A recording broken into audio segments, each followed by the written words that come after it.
What if the most expensive mistake you'll ever make costs you nothing to fix right now? And what if that contract you're about to sign could quietly hand away everything you're building? Founders are losing millions, not to bad products or bad marketing, but to bad paperwork they never read. You know James Charles, that guy? He did $100 million in revenue and walked away with $2 million because he didn't read the fine print. That's a horror story wrapped in a term sheet. And here's the thing, you don't need to fear the fine print anymore. You just need the right counsel in your corner.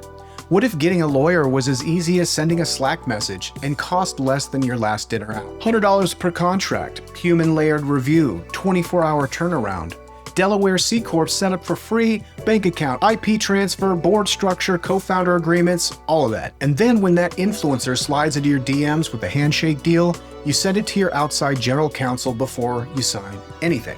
As founders, we're pushing around agreements all the time. Isn't it about time that AI gave us legal counsel at a great price? Welcome to AI for Founders. I'm Ryan Estes. And today you're meeting Logan Brown, Harvard Law, former Cooley startup attorney, and founder of Soxton.ai, the AI-powered outside general counsel for early-stage companies. This one's for the founder who's been saying, I'll deal with legal later. Well, later just got a lot cheaper. If you want more insights like this every single week, get over to aiforfounders.co. Your inbox deserves better than random noise. We break down exactly how founders like you are using AI to build faster, smarter, and with a lot less drama. Sign up now and join the founders who are playing offense while everyone else is still guessing. And hey, if this show has ever saved you from a bad decision, a bad contract, or a bad idea, drop the podcast a 5-star review. It's the cheapest legal protection you'll ever give us. Now let's talk about your audience, because building a great company means nothing if nobody knows you exist. Inbox Alchemy at inboxalchemy.co is the #1 distribution motion for founders, and it's the real deal. They deliver 20,000 highly targeted subscribers to your newsletter list in the first 6 months, your exact ICP, not random eyeballs. We're talking about weekly crafted founder newsletters, partnership opportunities, and a personal brand that compounds like equity. Because unlike social media, email is an audience you actually own. Go to inboxalchemy.co right now. Your future customers are already out there. Inbox Alchemy just puts you in front of them. All right, Logan, welcome to the show. Thank you so much for joining me. Thank you so much for having me. Excited to be here.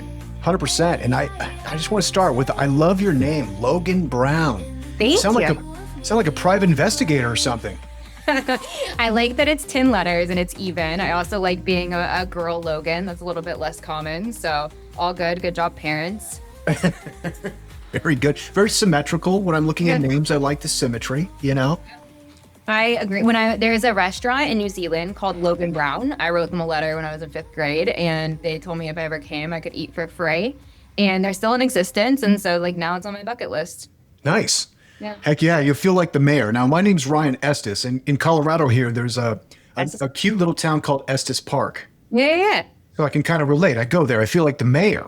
Yeah, you own it. I own Boston Logan. I'm from Kansas, and so I grew up going to Estes Park. So I didn't realize that it was entering your domain. Like you're the owner of said town. It's my place, and there's a spot there called Estes Anglers. Me and my son, we like to fish, and I go in there every year and get a new hat. And every single time, I'll as I'm presenting my card and my ID, I'm like, hey, you see what I'm doing here? Actually, I'm your boss here. That's there you go. And they're never impressed. They're like, yeah, I see that. Thanks, man. That's so funny. I used to, so when I lived in Boston, I would on more than one occasion, an airport or an Uber driver would confuse just my name with my destination and start off going to the airport. And so it was a very unique, fun problem I got to have a little bit. But Logan. But normally, I think people also call me Wolverine from the movie. Love it. Yeah. Love it. Fun. Cool. You're in New York now, is that right? I am in New York now. But you're from Kansas City? I'm from Lawrence, Kansas, so just outside Kansas City. Yeah, big Jayhawk Rock Chalk fan. Nice. Well, my daughter goes to Mizzou, so I won't bring it up. Oh, that's rough. It's better. That's better than K-State, though. I don't think the rivalry is quite as intense since they left the conference a little bit ago. Nice. Yeah, I can't get too much on into the rivalry because Christian Brown is my guy. Oh yeah. My mother is obsessed with him. I think we don't really have an NBA team, and I think growing up in Lawrence, like you're just like college basketball is like the key part of my childhood, and so I'm just like fans of whoever the KU players are, and so I'm a big Nuggets fan now because of Christian Brown. I think he's real funny. Yeah, totally. The man's too handsome to be also a professional athlete.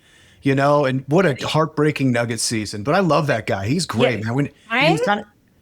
I appreciate how he'll like go up against like he's a big name now, but like his rookie season, he would just like body up like the big guys, didn't care. And like, I mean, whenever he was at KU, he was also like the biggest trash talker and like would look directly in the camera and just be like, let's go, like wall down 20 points. I love him. I think he's such an icon.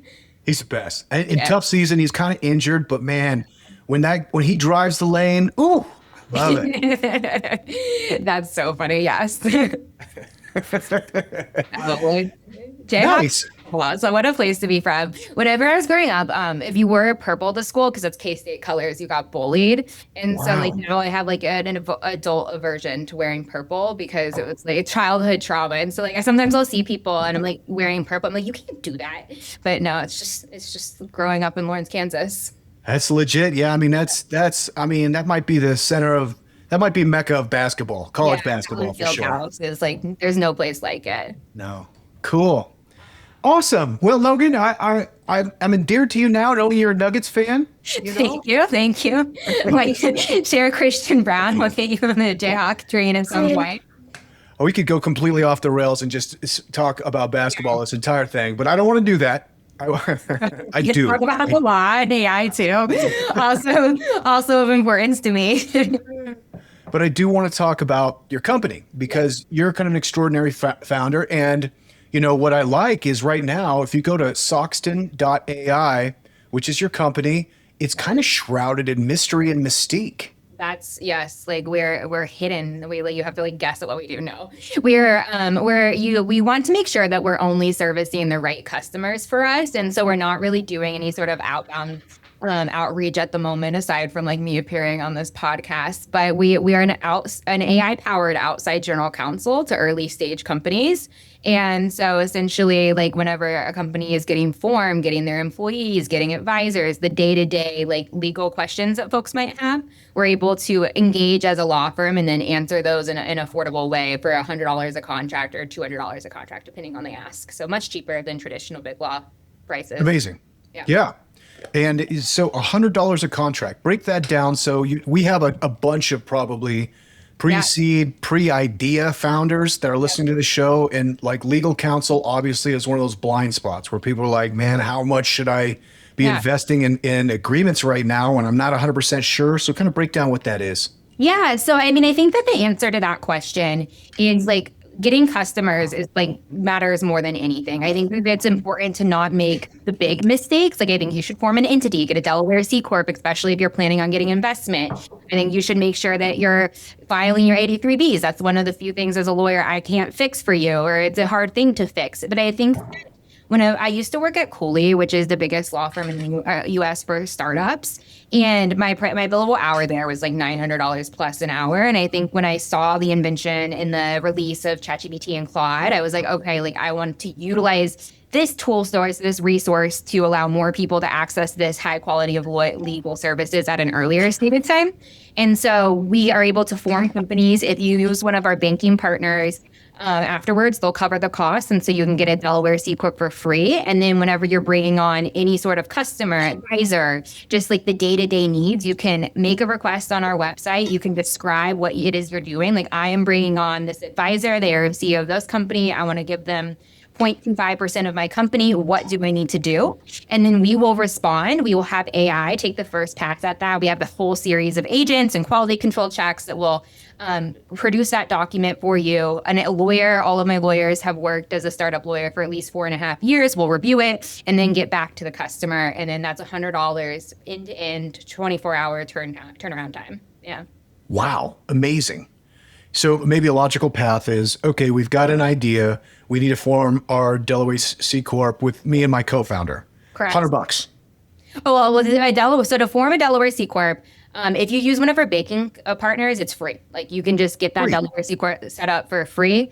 And all of the contracts that go alongside of that. So whenever you're whenever you're setting up a Delaware C Corp, we will create the stock, we'll create 10 million shares. Usually your co-founder and you will split 9 million of those shares, and you'll reserve 1 million for allocations for employees and advisors and other folks that are going to be helping you with the business. We'll make sure that the IP is all transferred to the company. So the company owns the IP, not the founders, so they can't like leave and start a competitor. We'll make sure that all of the board is set up appropriately. There's bylaws, corporate governance. And so then hopefully at a soon point when you get ready to go through due diligence with the BC, like you're set up. It's like what they would expect to see, and there's no issues, and you can just like streamline and get that cash. Okay, what do you mean by banking partners? It would be for free. So like it's like Chase or something like that? Whenever you, so like whenever you set up an entity, you'll want to get a bank account so that whenever you get investment from another company, whenever you get customer contracts they're paying. And so if you use one of our banking partners, then you can get it. They will cover the cost of the incorporation. Otherwise, we charge $400 for that, which is what it costs to file that fee in Delaware. Okay, cool. So we reach out to Soxton when we have an idea before we don't have an EIN, we don't have a bank account, anything. And you're like, hey, we'll give you a referral to Chase, let's say, and then that will cover the organization fees on the backside. That's totally free. So now you've got your Delaware C Corp, you've got your bank account, obviously you have your EIN from the IRS, you're all set up and you paid zero? You paid zero, yep. You're ready to go. Yeah, good deal. What a great offer, I love it. Okay, so we're all set up now. We're like, okay, here's what we want to do. We want to get a influencer co-founder for distribution. Yep. So we want to bring them onto the cap table. We want to give them 1%. Yep. Of equity. They're working for 1%. We go to you, say, hey, 1% for Mr. Popularity over here. You write up, it's $100 for that document. $100 for that document. I'll respond. My first question will be like, has anybody worked with you on the difference between options and a restricted stock agreement? So like, are you going to give this person options or stock? And we'll work through, and we have a guide on our website to make sure that founders are understanding of the difference. And then briefly, restricted stock is like that person actually owns the stock and they purchase that stock today, versus options, which is the right to purchase the stock at the price that it is now. And there's a couple differences and benefits to each, but we'll explain that difference, ask what you want, and then we can get you that agreement. But influencer agreements are like our most common ask these days. Lots of influencers around. Yeah. Well, I mean, distribution is the whole kit and caboodle right now. Yeah. And you find that right influencer, it makes sense to incentivize them for the term. So, I mean, I love this model.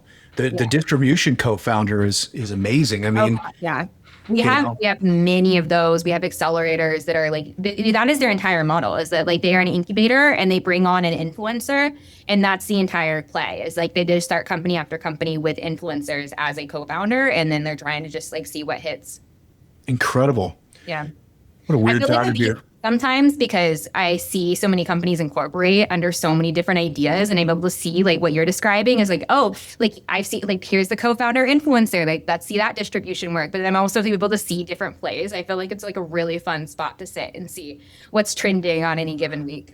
Yeah, you're seeing a lot. Like coming from an influencer perspective, any red flags you'd throw out for people that are getting offers like this? Because I see offers like this a lot. Yeah, I think that the thing that influencers sometimes do is they bring their traditional entertainment lawyer to review these types of documents. And if that's not something that they have experience seeing before, their red lines don't necessarily make sense, nor are they really protecting your interests. And so I think that having somebody that has experience in the startup space, working with the type of equity that you're going to be getting, how to think through the IP, and really making sure that your interests are covered, I think is a good idea. I think that the other pitfall, like from the influencer perspective I see, is that to make sure that you really understand who you're doing business with. Like startups like can sometimes be a tricky place to get involved with, and you want to make sure that the person that you're working with is like entirely above board, and it's not going to be something that like damages your brand name in the long term, because I think that founders are very good at pitching, and you want to make sure that you have a clear understanding of what's going on and who these people are. Yeah. So, you know, I've had, over the last couple of weeks, I've had several conversations where this has come up directly for me. So if I'm like, they're giving me a term sheet, they're giving me this, that, can I come to Soxton with this and be like, hey, highlight any red flags here. Tell me any kind of information here. $100. I want to tell you about someone I think you should hire. Her name is Casey Taylor, and Casey is an AI partnership agent. And Casey's entire job is securing brand sponsorships for your podcast. Not handing you a spreadsheet, actually reaching out, making the pitch, and closing the deal for your show on your behalf. Chasing sponsorships for podcasters is a headache. They'd rather be recording episodes. Casey manages that completely. You brief Casey on your show, Casey goes to work, and you get back to doing the thing you're actually good at. Whether you've got 5,000 listeners or 50,000, she knows how to find the right brands for your audience and get them on board. You need Casey. Every podcaster does. Go to gethowdy.com, that's GETHOWDI.com, and meet Casey Taylor. Your new partnership agent is ready when you are. In 3 years, AI fluency will be a baseline expectation for every college grad, not a differentiator, it'll be a requirement. The students getting ahead are the ones building that skill right now, in high school and college, before it becomes table stakes. AInativestudent.com is the program doing that. Weekly one-on-one coaching, live cohort sessions, on-demand courses, and the fastest growing AI chat for students, all tailored to your student's specific career path. Pre-med, they learn how AI is transforming diagnostics. Pre-law, they learn legal AI tools. Business, they learn to think like an AI power operator. One flat membership, less than a private tutor, cancel anytime, and if you're a founder listening to the show, you already know the cost of falling behind. Don't let your kid pay that price. Go to AInativestudent.com, apply in a couple minutes, and get your student into the cohort that changes their trajectory. AInativestudent.com, and send them to the chat. It's totally free. Yep, $100. I think that the other thing that we are really excellent at is that we have like market data, and so we'll tell you like in 90% of these types of agreements, we do not see this provision, and it is like not favorable to you. And so then you get a clear understanding like that this is like one, not favorable to me, but also a very rare thing to be included. And I think that that is very powerful for both sides to know. I think that whenever folks are entering into any sort of agreement, like they, for the most part, like I think that there are some cases where people are like, I really just want to win and like I want to be the big dog here and I want to have all of the power. But I think that for the most part in the startup world, people are wanting to like have a good working relationship and really have an agreement that works for both people. And so if we're able to like really ascribe and help folks understand what is happening across the series of deals, and we're able to see hundreds and thousands of similar types of deals, then I think that you're able to get it to a true middle point and nothing's like super skewed. And that seems to be like the goal for most people, is just to like not look dumb and have their risks protected. Yeah. And I kind of want to hover on this point for a second, largely because, you know, prior to Soxton, like obviously like legal representation is crazy expensive. That's so true. People are just like, you know, the energy of signing a deal, like the momentum of that, they're just signing whatever. But I don't know if you've been following like the James Charles saga. Yeah. I think that that's really funny. I mean, but I think that is like people like time kills deals, and I think that like the traditional way that legal is provided, it is relatively slow. I think that that's a risk that sometimes founders just choose, or any party just chooses to take on. They're just like, I'm just going to sign this and move on with my way. And like worst case, but it really does matter in the end. If like something goes awry, like you're going to have to, then you'll be really scouring and like wishing you hadn't been able to like, you could go back in time and have a time machine, and that doesn't exist. I think that the reason I started Soxton is because I really care about people that are starting businesses. I think that it's such an inspirational thing to leave a lucrative career, to leave something stable and like be like, I have this dream and I'm gonna make a go of it. I think that that is just like such an exciting and inspiring customer base to have, and I wanted to be able to bring like high quality legal that these big law firms provide. This technology is new, and for the first time, like something enables for that to be gapped. And that's where I'm focused on like the customers that I serve. Is I want to be that bridge where like, I view my competition as like Claude and ChatGPT. Is like I want to be able to like help you make sure you're getting market terms and get that access to high quality legal, rather than like I'm not trying to do like the fancy PE deals to save Goldman like half the fees. I really want to help companies get up and running and like minimize the risk later on. It's beautiful. And, you know, I love founders too. You know, that's who I love working with, largely because the energy is intoxicating. It is so good. Especially in the beginning, but this is also a time to take pause. So if you look at James Charles, like he had the the fastest selling palette that's ever existed. I think he did like $100 million in revenue, but he didn't read the fine print. I think he only got paid like $2 million. So now he's like in litigation and like, I don't know, famously in James Charles style. I mean, when James Charles was really popping off, I had a 12-year-old daughter. So this is why I know. In your domain. Yeah, no, I mean, I think that that's not all that uncommon of a story. I think that folks are just so, this is also something that I tell founders whenever like they're getting their first term sheet.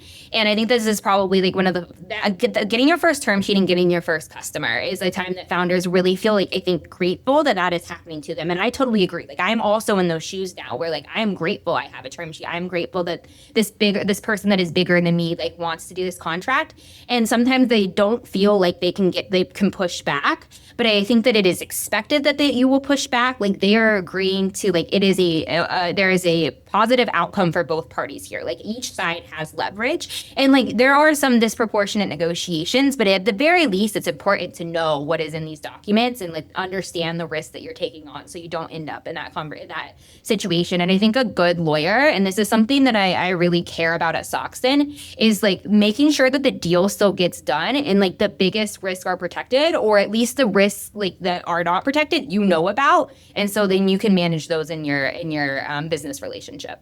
Yeah, you know, I mentor founders too. You know, and particularly when you have co-founder situation, they're young, they're so excited, they're in love with each other. Platonically, of course. Yeah, it's marriage.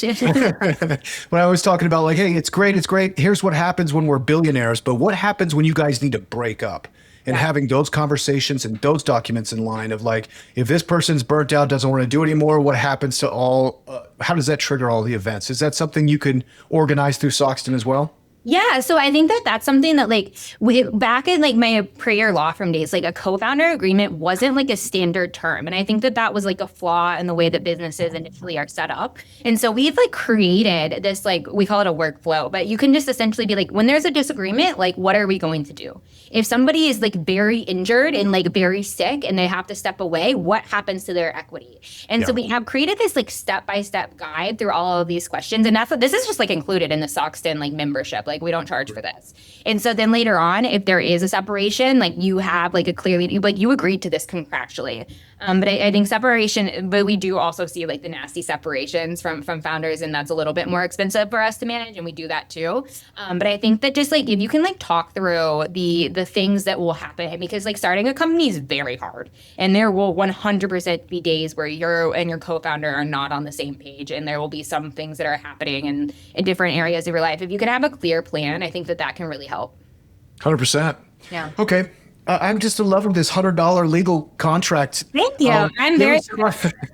Give me some other examples that I could take advantage of Soxton with. Yeah, so I think that folks really like influencer agreements. We do a lot of granting equity to employees, employee offer letters, separation agreements for founders, commercial contracts. And so folks getting their customers, whenever customers give them red line something that they've received, we're able to help manage that process end to end.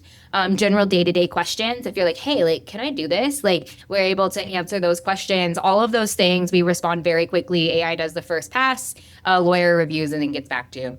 Cool. So if I'm putting together a big RFP or a giant proposal, run it by you, make sure everything's like up to bore. It comes back red line with XYZ, send it to you for maybe the language to push back a little bit. Exactly. Yeah, cool. We're able to understand a company's risk tolerance, and so like if we have an idea of like once we done a company, like we're keeping track, and so we're able to understand like where and won't a company is comfortable pushing back or accepting different terms, and so we really learn a individual company's preferences and are able to make sure that we're the most efficient possible, because like we recognize the time kills deals, and like I kind of view it to taxes. Like whenever I have to deal with a tax issue within like my Soxton role now, it's like so annoying. It's like I don't care. Like I just want that. I know this is important, but I wish I could snap my fingers and have it be done. And I think that that's how people think about legal. And so we're trying to make legal that type of process where we are able to. Like, it's not that easy. Like we still have to get your input and make sure that you're aware of what's going on. But to the extent that we can, just make it streamlined and allowing you to focus on running your company. That's our goal. Cool. And if you're the other thing is that we don't want to be someone's only law firm. Like we can do most things in the early days, like in the 0 to 1 phase, before you have an in-house counsel. Like we're pretty good, but we aren't going to do something that can't be automatable, I think, or something outside of our expertise. Like we only want to do the things that AI makes sense for, and we want to be a part of your staff. We want to, but we're happy to refer you elsewhere. So if like you come to me and you're like, I am doing this like very regulated thing, I will be like, here is a referral to somebody that has that specific type of expertise. But for the easy stuff, that's where we would like to be your resource. Cool. And then, so I'm assuming like procurement agreements with vendors, things like that, that all falls in there. If you're doing business long enough, you have some jabroni that stands up and threatens to sue you for something. What about that kind of litigation? We'll refer you out. So we don't do litigation these days. We can give you a first pass and provide our thoughts on whatever it is like that letter is. And I like that does happen. Like if you're doing something right, you will get sued or you'll get threatened to be sued. But that's not in our purview right now. Someone's ripping off your IP. Will you draft up a cease and desist letter? We will do that. We do that pretty regularly, especially with like AI. Like we have so many competitors being like this other company has just like stolen our language verbatim. That's like one of our biggest requests these days is like a slop competitor. It happens all the time. I can't tell you how many websites I've seen that are exactly my business model. I'm like, dude. Yeah, it happens to me too. Like I swear, like I'll look and be like, all right, this company and this accelerator has just taken my copy verbatim. But all right, like we'll do what we can. Like, yeah, well, that's pretty bold picking on a lawyer. Yeah, should be scared. Cool. Okay, how about the exit? You got a couple of situations here. The company fails, you have to dissolve it. You're being acquired and going through due diligence. You have to do all the paperwork there. Is Soxton a good solution for all these? So for dissolutions, we can help with dissolutions. We've done a couple of those, unfortunately, but that does happen and it's like very common. And like those folks are coming back, starting something new. For larger scale M&A deals, that's usually falling in the purview of a bigger law firm. I think that we've done a few acqui-hires. Like if it's like, I think that's a good place where Soxton is the solution. If like folks are really just wanting to join a new company and it's like a way to facilitate that and like have that exit, we are very good and we can do that at a reasonable price. But I think for like the bigger things, like if it's something that is more bespoke and like the IP is really important and like you want to make sure that everything is buttoned up there, that's not a Soxton job. Darn it. I know, unfortunately, but acqui-hires we're very good at. Yeah, acqui-hire, cool. Yeah, I mean, one of my companies was acquired last year, and I remember being on like a Zoom call and knowing the billable hourly for my 3 attorneys. It's a bad feeling, like whenever you're on a call and like you're like, why are you all here? And like I know what's happening. Yeah. No, it's frustrating. That's like we don't charge for it. We have we have a platform fee where you can get access to like a whole suite of Soxton features. And it's $1,000 a year, but with that you get unlimited attorney calls, and so you just like know you're not going to be charged for that. Amazing. What a brilliant business. Talk about the inception and when you guys launched. Yeah, so I have always wanted to be a founder. I have also always wanted to be a lawyer. So in Lawrence, Kansas, I walked into the DA's office when I was 12 and asked for a job and like really grew up in a legal environment. I have interned in legal settings. Every internship I've ever had, I taught myself how to code when I was 13. And then I also started 2 companies when I was in law school. So like the combination of tech and law has always been my jam. I worked at Cooley and I was working as a startup lawyer, and I was frequently just so impressed with my clients. I loved hearing what they were building, and I wanted to get back into the arena. I wanted to be the person that was like doing the work. And I think that when I saw the use cases of AI in the legal setting, I was like, this is it. Like, this is one of those technologies that is going to transform the practice, something I have cared deeply about for like decades. And so I left last May, and then we launched in December. And it's just been like, we've hit the ground running ever since. We have 600 plus clients these days. Wow. Yeah, we have several thousand people on our wait list. Like we are hiring lawyers. And so if there's any lawyers that are listening to this, reach out, but we're growing as fast as we can manage.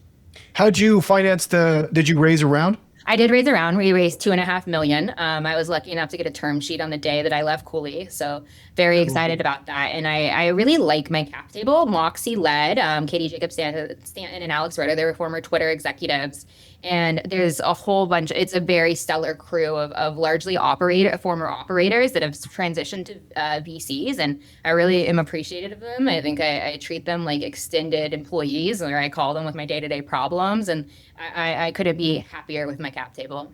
Incredible. You said you had 500 clients right now? 600 over 600. Let's talk about go-to-market since December. Yeah. So how did you find your first clients, and how do you kind of account for this explosive growth? Yeah, I think first clients was a friend. I think that it was like the traditional, like, I have left Cooley. I am doing this thing. When I was in law school, I cross-enrolled at the business schools. I went to Harvard Law School, and I cross-enrolled at Harvard Business School. I launched a pantsuit company while I was in law school. So like it was like 2019. So like that, people were doing that type of thing then. But I made a lot of friends at the MIT Sloan and HBS, and they all have become VCs and entrepreneurs. And someone I knew was starting a new company, and I knew them from like when I was in Cooley too. And so I helped incorporate their company, and they raised right away, and they have referred me to other people. But I think that since then, it's largely just been through referrals. I think that I'm very proud of what we offer. Like, I think it's a very good service, and it's at an unbeatable price point. So it's largely just been word of mouth at this point. Incredible. That's wildfire via word of mouth. Yeah. I mean, I think founders are like, it's like, well, like legal is a cottage industry. So like traditionally, like people find their lawyers through word of mouth. And so we're able to piggyback off of that.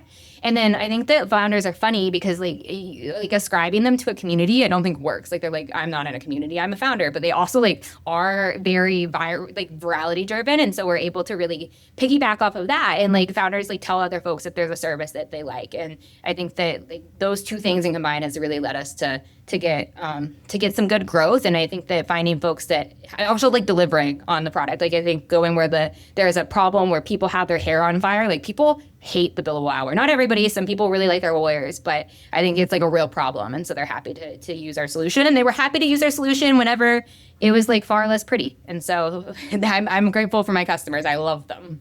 Amazing. How big's the team? We have 4 people full time. So it's a tiny team. And then we have a whole slew of contractors that are working as lawyers. What's revenue per employee? Not answering that metric yet. We're a pre-seed company. I'm not doing it. Come on, Logan, give us the skinny. Nope.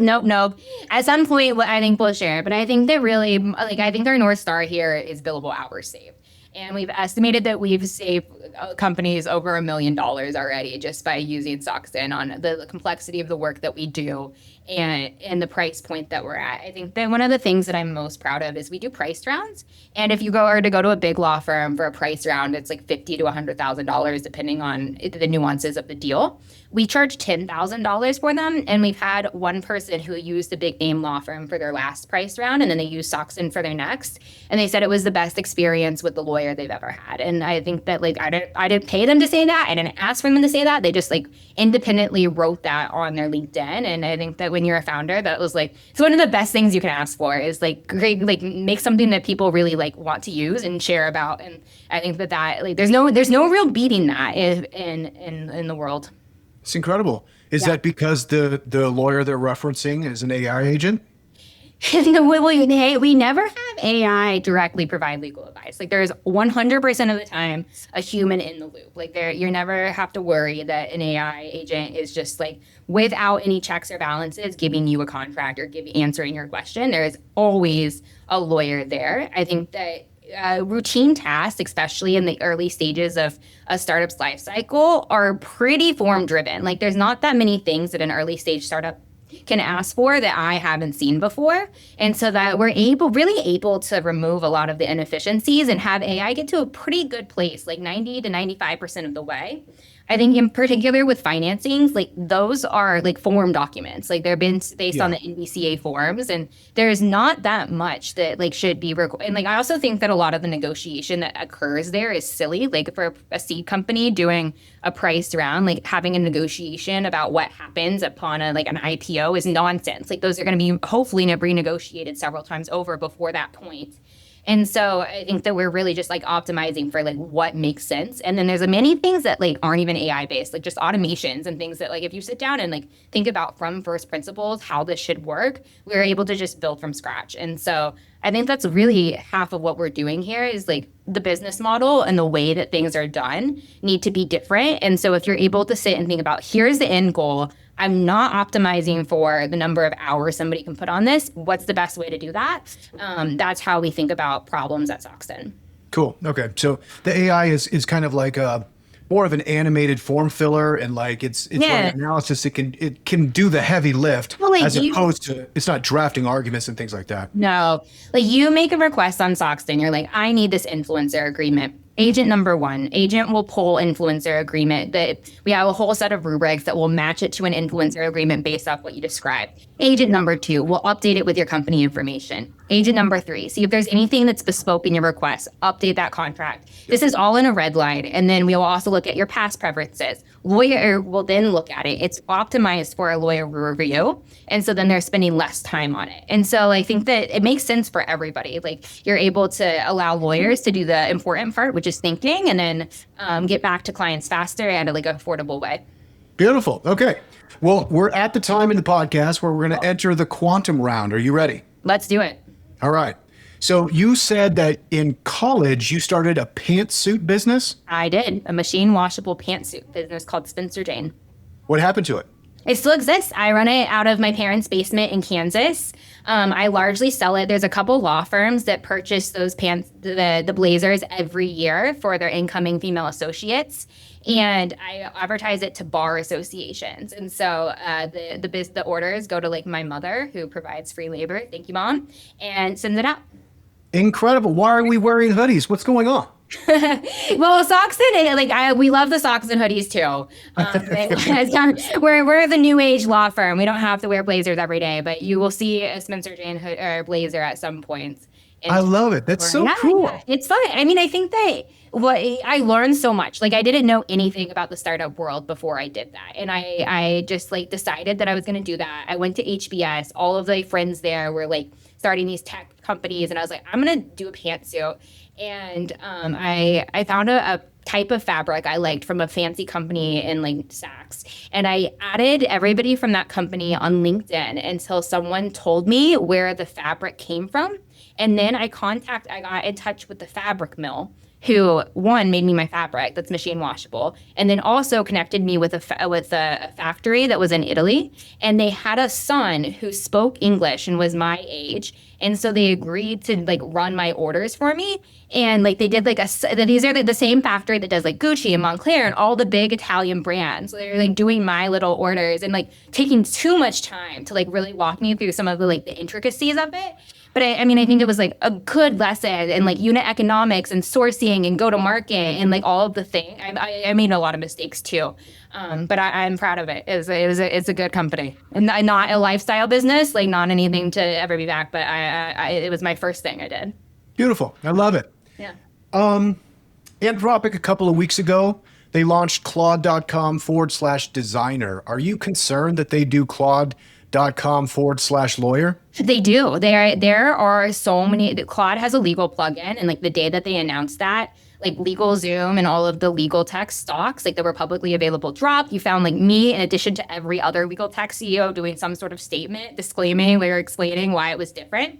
I think that the reason that it's different for Soxton is that we are the law firm. So I kind of put legal tech in a couple buckets. Like there's Harvey and Lagora selling to big name law firms. There's Stanstone, Spellbook. Like these are the companies that are selling to in-house legal teams. And then there's me going directly to consumers. And so allowing a consumer to have access to a legal plugin or some sort of like tool for that, I think that that's kind of always existed. And I think that folks are a little bit more cautious than that. But folks can't directly become a law firm unless they are a lawyer. And so Anthropic can provide like tips and tools, and I fully encourage that. But I think that folks you're hearing enough warnings about how when it is wrong that they're not ready to do that yet. And so I'm not too concerned about that.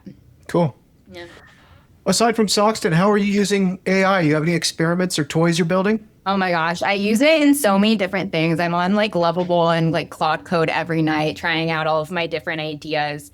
I'm trying to think if there's like any. I had an idea a couple weeks ago for what I called like a presidential gift store, where I wanted there to be an item associated with each president, and I like vibe coded it, and like it would we had like for like George Washington, it was like a set of like wooden dentures, and like it just like created. I haven't done anything with it, like I haven't done like Google Ads, but I like made it, and that was fun.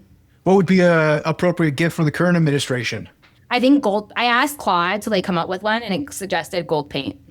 Gold paint? Yeah, yeah. And then I did an integration with Alibaba to like find like the ability to drop. And there's a couple other drop shipping websites to like figure out how to drop ship all this stuff. And so that's kind of where I left it. But that was like the last thing I was tinkering with. That's so fun. Is that for like the U.S.'s 250th birthday, you thinking? Yeah. I lived in Boston for a while, so I love it, the 250th anniversary, and I love a good like reenactment. But I that is like where it led it. I was listening to some podcast about the revolution and just like thinking through. I was also like, so I think that there's lots of fun facts about presidents, and people are interested in it. So it was like a fun hour or so that I spent on Lovable. Super fun. Were there any gifts that stood out? I'm trying to remember. I think gold paint was particularly funny. Wooden teeth. Abraham Lincoln was like a top hat. Barack Obama was a basketball. Those are like, yeah. It's what I do. Yes. Exactly. Amazing. Okay. Are you tinkering with anything? What's that? Are you tinkering with anything? Have you made anything fun? This isn't about me, Logan. Okay. But like, I'm interested. I'm sure your audience like is interested too. Yeah, I'm building a bunch of stuff. You know, I'm building a lot of agents. I'm building a fully autonomous agent for the inbox. I'm not going to disclose exactly what it's doing in there, but it's a really interesting challenge because, you know, with chat function, we're kind of expecting it to be a little less formal or a little more formal, depending on like what you're using. I think ChatGPT actually fell out of favor for a lot of people because of like he was too positive and like the voices were too casual and people jumped ship. So really experimenting with voice inside the inbox of like how much personality do you want to put in there to make it fun and playful, but not to make it irritating is kind of what I've been playing around with. I think that's a really good use case. I think like the tone of these chat boxes like can really drive usage. Like you're in Colorado, I'm in Kansas, and I think that like the use where like living in tech, it seems like everybody's using AI and everybody's excited about AI. But I think that it's a very different perspective that I glean every time I go home, and I think that is one thing that I think like will matter is like what it is like to interact with these bots for somebody that is not living in the tech world. What does it feel like? You know, because I am very interested in, you know, robotics and AI as it evolves away from glowing rectangles. I'm so sick at staring at these windows into pixels and like I want to like do yoga and vibe code at the same time. You know what I mean? Love it. Love that. Have you listened to the Daily's podcast today? No. Okay, so it's May 28th for people that are listening later. But the Daily today is about an elderly woman in California who was like one of the first people to receive a robot that is it has like I don't know which model infiltrated or like combined with it, and it is like for to reduce loneliness. And so it will like scan the room at all times, and it will ask this woman like, "Good morning, like do you want to listen to music right now? Do you want to joke? Do you want to play games?" And at first she was like really hesitant, but then like within a couple weeks it like really became a part of her day, and she's able to tell it stories. And I think that that's like a really good use case of like a way in which AI can like overcome just like through its usefulness is like people's initial hesitancy. Would you like a chatty robot in your house? I would not. But, you know, if I was, I think she's 96 is what it described. If I were 96 and lived alone in like rural California, maybe I would. I can say like I would like for my grandparents to have somebody like with them, like have a thing at them all the time that could alert me also if they're falling and like if there's anything alarming that they're saying. So I think that I think that's a good use case for it, combating loneliness. Somebody needs to have those nerds give her a cat. I mean, come on. Isn't that what was it for? Yeah, no, I mean, I think that it's a very enlightening podcast. I was a fan. I was also hesitant, but then by the end of it, I was like, this is like actually making a meaningful difference in her life. Cool. That's beautiful. Yeah. What was that movie, The Cat from Outer Space? Did you ever see that? I have not seen that, but it sounds good. It sounds fun. It's a really old movie from like 1978, and it's about this alien, and it's a cat. And it goes around and has adventures and it talks. But it speaks English, which is cool. But it has this like necklace that lights up when it's talking. Yeah. That would be amazing. Yeah. That's a great. Well, That's a great I saw on Twitter yesterday that there's like there's a company that is like selling a translation services for dogs where it's like a collar and it will translate and they claim that it's like 95% accurate. So like we're getting there. I don't know on what metric, but I would like to know what my dog says. That would be fun. Yeah. I mean, it'd probably be a few phrases. I want to go outside. I want to go for a walk. I want more food. Give me some water. Can I jump up on the bed? And it just rotates all those. Yeah, like I wish it were more, but yeah, you're probably right. I'm waiting for a review of this company. It would be interesting if your dog was like, "What does it feel like to be a human?" I'd be like, "Damn." Oh shit! Like dogs are like, or like there's like all like more enlightened thoughts or like critiques of me or like no goodness, maybe I don't want this. Totally. Cool. I have the great pleasure of working along many fabulous and amazing women founder. How has it been as a woman? Sometimes it gets the point gets made that it can be a little bit lonely. It can be a different experience than with men. We'll put it that way. Yeah. Have you had any challenges being a woman as a founder, or has it been a superpower in any way? I choose to like not complain about that. I think that I have had challenges. Like I think that I kind of like I don't see it as something that like I complain about a lot or something that I want to just like really rally around. But I think that it's better for me to just be like, I'll be twice as good. That's fine. Like I'm gonna do what I need to do. I have so much conviction in this company and this idea. But I think that whenever one is like starting a company, it's better to be aware of problems and issues that are in one's life so like you can deal with them effectively.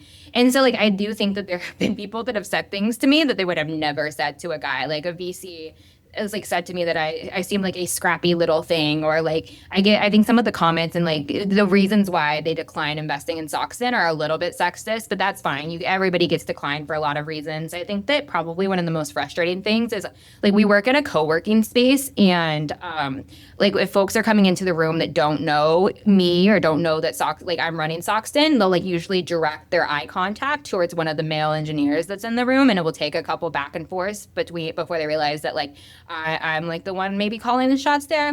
But I don't think that like really like hanging on that helps. I do think that I am able to access like a lot of female mentors and who are able to like give me a lot of support. And so there's things that happen that I don't like, but there's also a lot of things that do. And so it's not something I get to change. But I think that like, just being aware that that's going to happen if you're a solo female founder, like it's part of the deal. Is it a generational thing? Are we talking about boomers here, or is it kind of across the board? Everyone. I think boomers are more likely to make the comments, but I think that like walking into the room and like directing eye contact towards somebody that's not me after a couple like back and forth is like all generations. Yeah.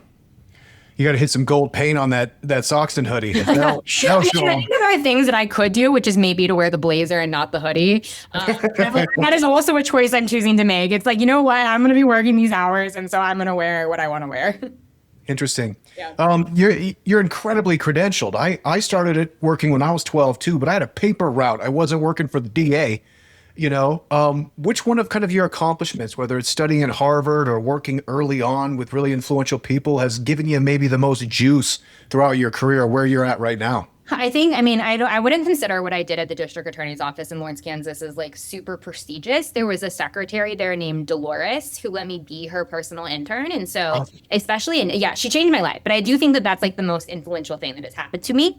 I spent my summers like filing and like dusting. And like one of my jobs was to like go around and collect like the mail, like the mail from attorney to attorney. And so it wasn't like I was doing like heavy hitting things, but I think that being respected and being treated in like that type of way by adults when I was 12 made a very big difference. And I think that I'm also really grateful because the attorneys just like let me sit in on all of their meetings and let me ask questions. And I asked a lot of questions. And I think that now in my role, I'm like, I was probably very annoying. And I do not recall anybody ever getting frustrated with me. And so I really appreciate all of the people that have spent a lot of time. And I know that it was probably not the best use of their time, but they sure ever did. And that's what I did when I was in middle school and high school. Like if there was a hearing that I wanted to like see from something I'd seen earlier, I would like leave high school and go watch it. It's where I went after school. It's what I did with my summers. And so I think Dolores in the Douglas County District Attorney's Office has been a very pivotal role in my life. Amazing. Dolores, shout out. Yeah, thank you, Dolores. That's cool. You see a lot of products, meet a lot of founders. What products or category of products are you really excited about right now? And then alternately, like, who are some like CEOs or founders you really admire?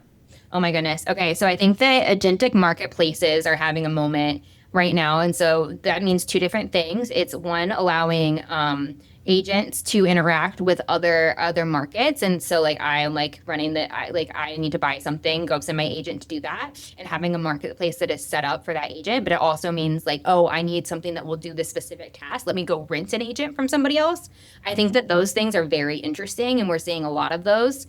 And I think that we're all trying to grapple with like, what does it mean to be on the internet, to be on the web in a couple years? And I think that agents are playing a role. So that's an area I'm like interested in. Just like I'm interested in all my startups. I think that in terms of like what founders I really admire Everett at Row. I think that Row is doing a really good job at distribution and getting a brand name. I think they're amazing. There's so many companies that I think I admire, but that's probably the top of the list right now. Cool. I love it. You know, the agentic marketplaces I have an interest in because that's where I'm building a lot of very specific use cases for the agents I'm using.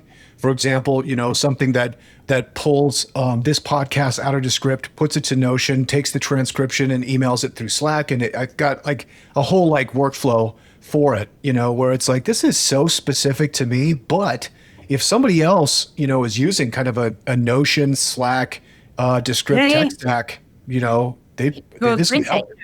No, I agree. Like, I think that, so like, I have the privilege of like getting to sit with founders and like them tell me their ideas, and they truly like range across the spectrum. Like, I hear all sorts of things, and I'm like, huh, that's interesting. I like out of this mind, like truly living in the future ideas to like also like just like we have a lot of CPG companies, and I think that's like the coolest part. But like the internet marketplace, I think is interesting because I think about that. It's like, oh, I wish I had an agent for this, and if there was a place where I could go just like search for that agent, I would so try it. Yeah, cool.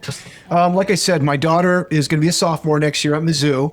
So I'm making the trip from Lawrence, Kansas to Denver, Colorado, which kind of feels like it's not a good sailing into the ocean in a way. You know what I mean?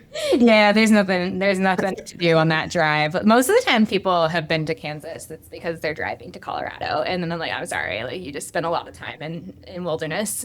I mean, it's beautiful. Largely, I mean, 19th century Old West is like my jam. I'm an amateur historian when it comes to Old West. So like the Great Plains is exciting for me.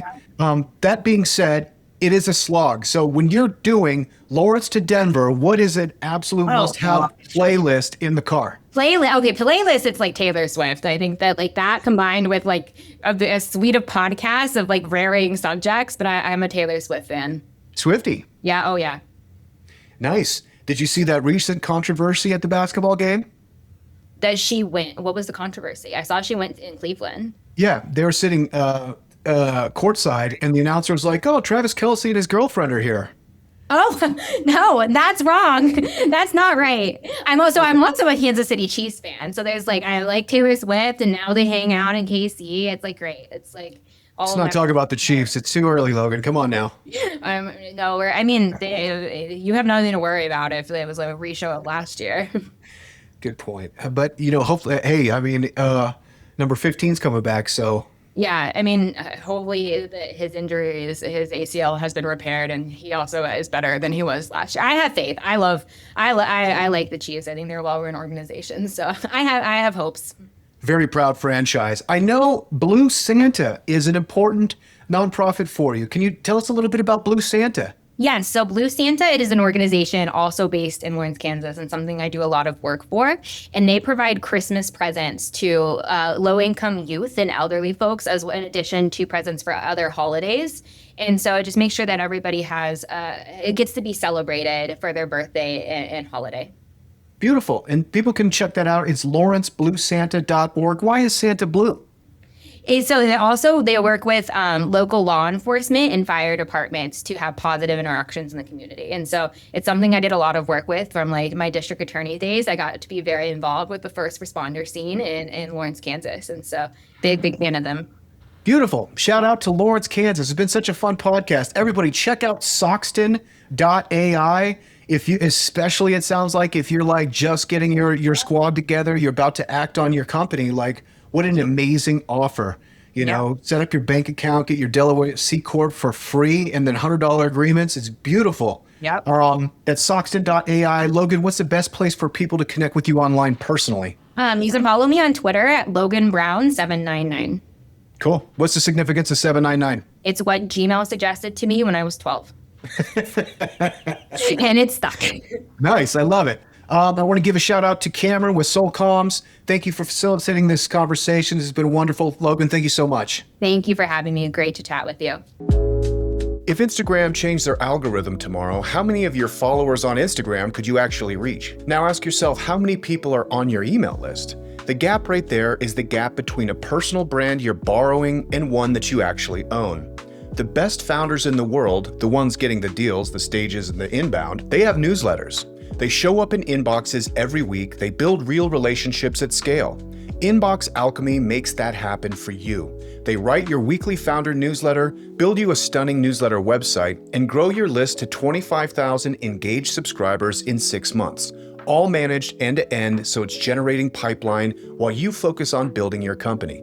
Algorithms are someone else's decision. Your email list is yours forever. Head to inboxalchemy.co and start building the audience no one can take away from you. Every week I sit down and ask myself one question. What do founders actually need to know about AI right now? Not the think pieces or the stuff that sounds impressive, the real useful put it to work today stuff. Then I write it up, send it to you in your inbox free. That newsletter is called AI for Founders, and I built it because I was tired of wading through hit pieces and people that are afraid of the future. Each issue I break down the tools worth your time, the strategies that are working, and the ways you can use AI to grow your company without burning out or getting left behind. Thousands of founders read it every week, and I'd love for you to be one of them. Subscribe for free at aiforfounders.co. 3 seconds to sign up, and I promise it's worth it.